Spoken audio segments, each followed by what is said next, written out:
Hi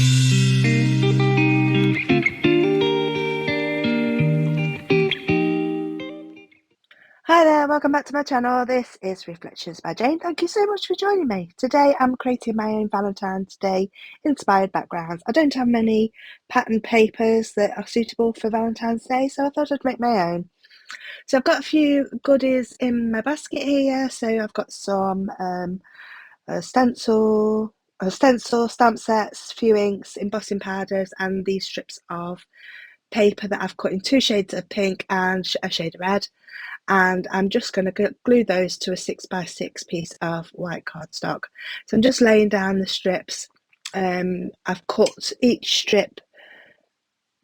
One is 1/2 inch and one is 1/4 inch. So the different variations, and I'm just going to create this striped pattern paper. So I've just jumped forward a little bit there for you to save you a little bit of time, and I'm just using glue instead of an adhesive sheet because I've used glue because I think when I've done this in the past, I want to heat emboss onto this. So if I was to heat emboss onto papers that I've stuck on using an adhesive sheet, it would buckle and shrink a little bit and it wouldn't turn out quite right. So that's why I've used glue. And I'm going to use this stamp set. I think this is Creative Expressions one, and I'm using this stamp set, and it's got 4 little hearts in the set that have got different sort of patterns intertwined. You'll see the patterns once I've stamped it. And yeah, so I'm just making sure that I've got this all dusted over with some cornstarch, or use your anti-static embossing buddy, you know, that kind of thing. And then I'm just dipping those all 4 stamps in one go into Versamark and rotating my stamp block to get different variations of the pattern across the sheet. So I think you can just about see I can just about see where I am stamping that clear embossing ink. And yeah, so I'm just trying to get a good coverage over the 6x6 piece of pattern paper, and I'm using my 12-inch stamping mat from Chloe's Creative Cards, and this is a really dense foam and it's really good for stamping, especially when you're using a acrylic block. Obviously, if you're using a tool, your stamping platform, it's different automatically. So a good dense stamping pad like this is really beneficial. And I've got my little mini vac there that I'm using. I got this from Craft Stash. It's brilliant for picking up stray bits of embossing powder and dust and glitter. It's really great. So throughout this video I will use a embossing powder. This one is like a platinum colour from Love from Lizzie. Now platinum it is a gold. It's a very pale gold. It's sort of in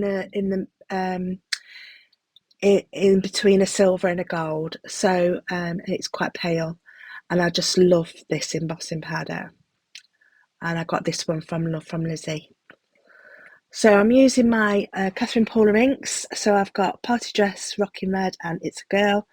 And I've got a stamp set in my stash that, bless my amazing mother-in-law, she's 88, I think she is, and she went to a charity shop and she saw some stamps and other crafting goodies, and she bought me a load of stuff from the charity shop, bless her. And this stamp set was actually in that collection. And I don't know the brand. I'm sorry, there was no brand information on the stamp set. It was just the acetate. But anyhow, it's sort of a celebration stamp set, and there's presents on there. And I like the design of these presents. So there's sort of stripes and spots, there's wrapping paper and bows. And I just thought this was really cool, and it's going to be great to heat emboss as well. So I'm just using some filler stamps. These were in the same stamp set, and they were like little tiny flowers, and they're great for filling in those little bits of white gap. So I'm just using my Versamark pen here. This is the same ink as what's in the pad, and but it's a pen, obviously you get some more finer detail, and I'm just filling in the striped areas and the dots and the centres of the flowers using that embossing pen, covering it with embossing powder and then heat setting. And I do this in sort of stages because I find, I don't know why, but the pen seems to dry quicker than the ink pad. I don't know why that is. So I've done it in sort of 2 or 3 stages, and it looks like spot foiling, in my opinion. You know, when you get pattern paper that's got foiled elements on it, this sort of gives me that. Yeah, it sort of seems like that's what it is, like a spot foiling effect on pattern paper. Anyway, for my next background, I'm using a spotty stencil here. This is the only stencil I'm using in this video, and I'm just doing an ombre effect with the 3 shades of ink. So again, using It's a Girl, Party Dress and Rocking Red, and I'm just sort of doing an ombre effect with those spots. So I've started off with It's a Girl, Party Dress and then Rocking Red, and then I can't remember what I did after that. I'm a bit ahead of myself now.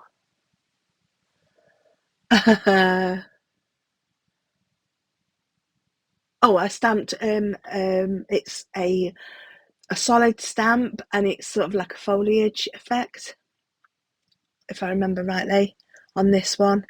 And I just thought the background would look a lot nicer than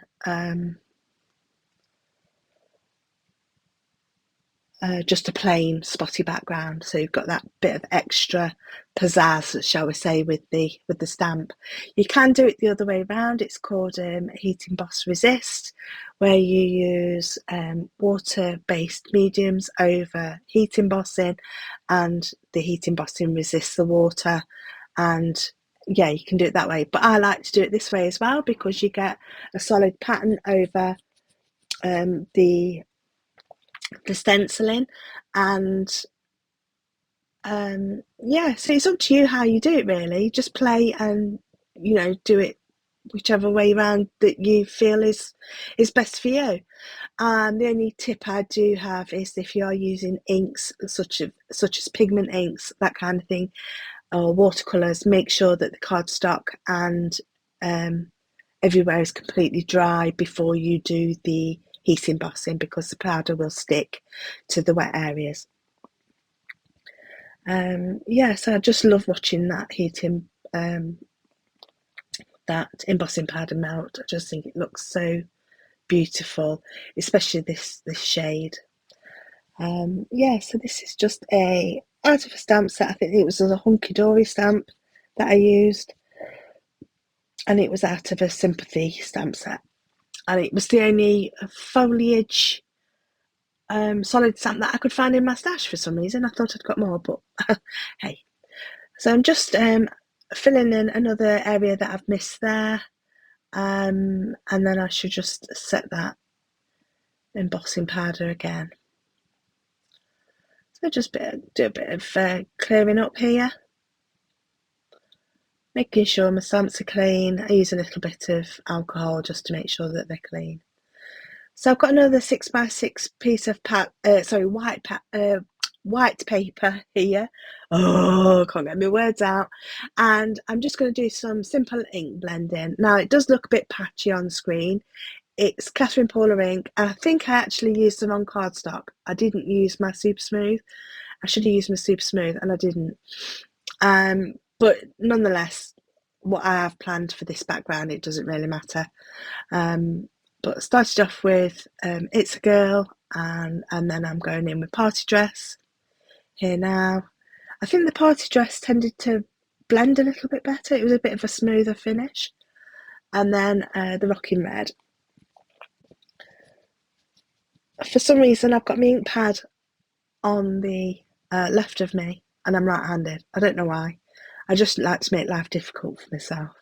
So if you are right-handed, keep your ink pad to the right, and then you haven't got to reach over yourself. So yeah, I don't know why I did that. Anyway, I'm just going to make sure that these colours are a bit stronger and blended fairly well together. like I say, it does look a bit patchy on the screen, but once it's dried, it does even out. And also I'm going to be spraying some water on this for a distressed look anyway. I just wanted a good coverage of colour on this white panel. Sorry, excuse me. I'm still a bit bunged up after being poorly. So I've got a Nuvo mister here. This one's really good. I really like this one. It's a fine mist, and if you squeeze the trigger really slowly, you'll get double bubbles as well. So let that water sink into the ink and bleach it out for a little bit before you take it away with a paper towel. And then what I'm going to do here is I've got some PVA glue. This is a cheaper brand that I've got in my stash. And what I've done is just squeeze a little bit into the well, added a little bit of water, and then I'm going to splatter that onto the background. So it wasn't quite as watered down as I'd like, but there was a fair amount on there. And I will put my heating and my embossing powder over the top. I have gone off screen for some reason here. I forgot I was filming. So what I've done is gone in with my fine tip glue nozzle and just dotted a bit more glue, as you can see there. I'm putting a few little extra dots around. I'm going over again with my embossing powder, and then I will heat set that. And what happens is the glue that the embossing powder is stuck to, once it starts to heat, it will bubble up slightly, and then it will give you sort of a raised, nice textured effect. And it's just the same as the sticky embossing ink, but obviously it's more defined. And obviously I've got that fine detail because I've used a fine tip on my glue bottle. So yeah, so I've got a bit of a distressed background going on here. So you can use different techniques. Grab your papers and do all these different techniques. Okay, so I'm going to do some watercolouring on the next couple of backgrounds. So I've got the... sorry, excuse me, that was an email if that was really loud. I've got the re-inkers of those 3 ink pads. So It's a Girl, Party Dress and Rocking Red. And what I'm doing, I'm just doing some circles in some water and then letting the water carry that ink around the circle. And then, yeah, just sort of creating this nice effect. Quite relaxing, this one. I really enjoyed doing this this background because it was just so so relaxing. If you do art journaling as well, this is a really good background to do for an art journal, and you could do this with watered down acrylic paint as well, which is a good permanent alternative to watercolour. So the water won't carry the acrylic as much as it does the watercolour, but you can still get a very similar effect. So I've done Party Dress, I've done It's a Girl first. Now I'm going in with a stronger pink, and this is Party Dress. And I'm going to, this will create a more vibrant colour. If you don't have all these inks, what you could do is start off with a very pale pink watercolour palette from a watercolour palette, or a pen. If you've got a water-based pen, start off with pink and red, and then start off with a pale pink, do that, and then add a little bit of red to the pink to get a deeper pink, and then just go straight in with the red. So you have got options. You don't need these 3 different colours to do this effect. You can do, adapt what you have already in your stash.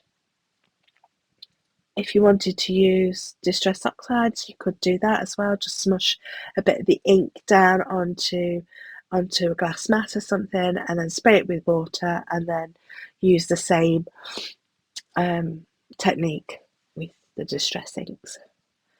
So that's the Party Dress done, and I do like it because I've got this stronger colour that looks really great. And then I'm going to go in with the red, and that is really bright.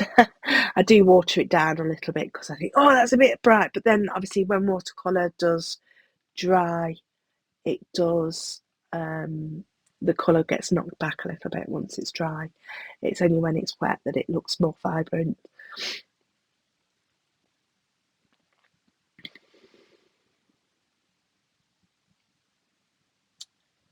Okay, so yeah, I'm just filling in some of the white gaps and dropping some of that really vibrant colour in there. So don't be afraid to use your ink pads as a watercolour because they are water based, unless it says it's a permanent.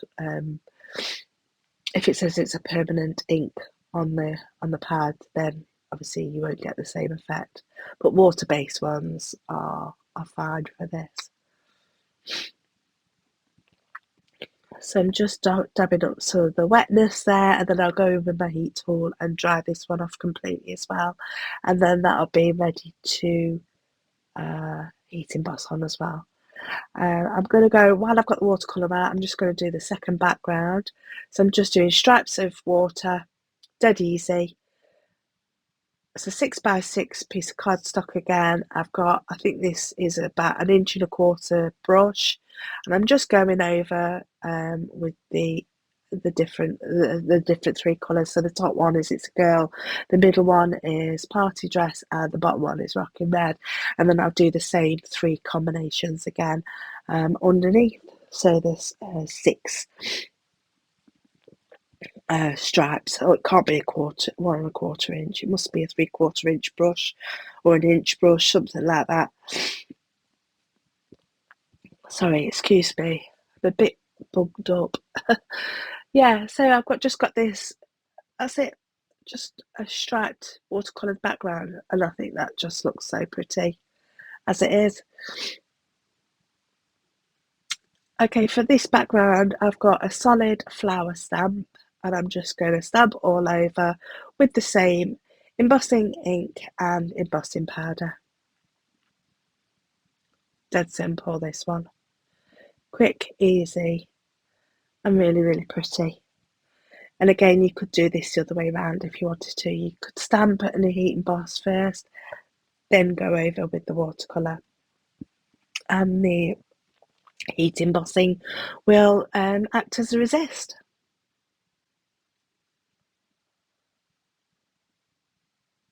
But I'm just showing really as well that obviously when I come to another bonus sheet in a moment, you'll see that you can actually heat emboss onto your pattern papers as well. There's nothing to stop you doing that. So yeah. So like I say, I don't have many Valentine's Day supplies.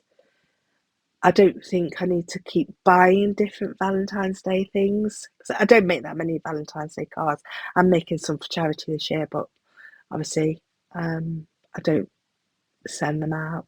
I'll probably do a card for my husband, and my daughter. That'll be about it. Well, my daughter and her family. um, yeah, so I'm not really a huge fan of Valentine's Day, to be fair.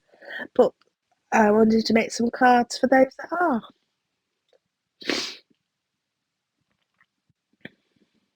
Okay, this background, I'm going to use the embossing pen again. So it's the Versamark pen, the brush end. And I'm just using the brush to highlight those circles like you would do with a white gel pen. And I do actually go over these twice because the embossing wasn't as strong as I wanted it to be.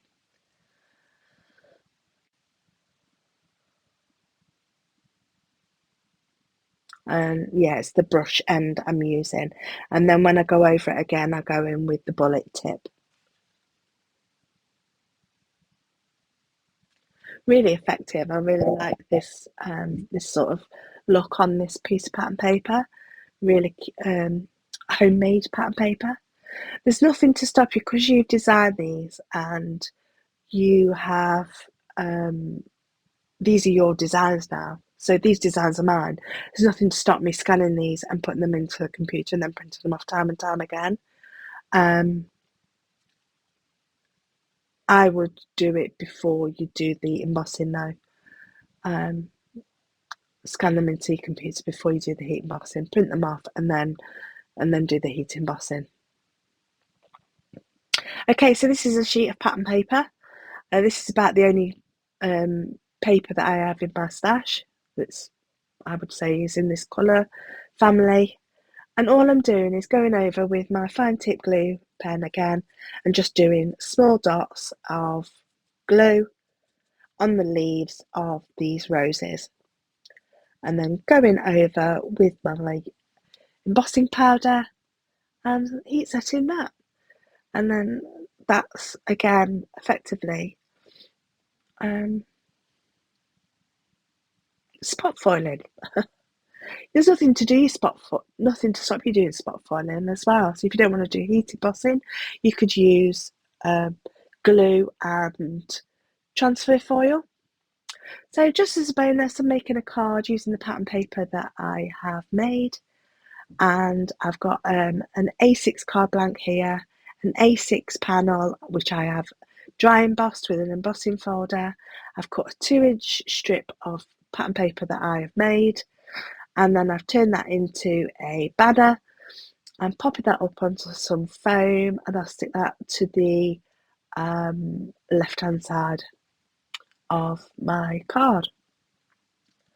And then I will trim off the excess over the top. And then there's another solid stamp in the same stamp set I used earlier with all those hearts. And this larger solid stamp I'm using, it's a girl I'm rocking red, and just sort of overlapping those. And then there's a sentiment in there as well. And so I've just sort of curved that heart sentiment. I've curved it slightly so it bends around the curve of the hearts. And then it says always in my, and I'm just stamping that down in black. I shall mat that onto some pink cardstock like so, and then lay that over the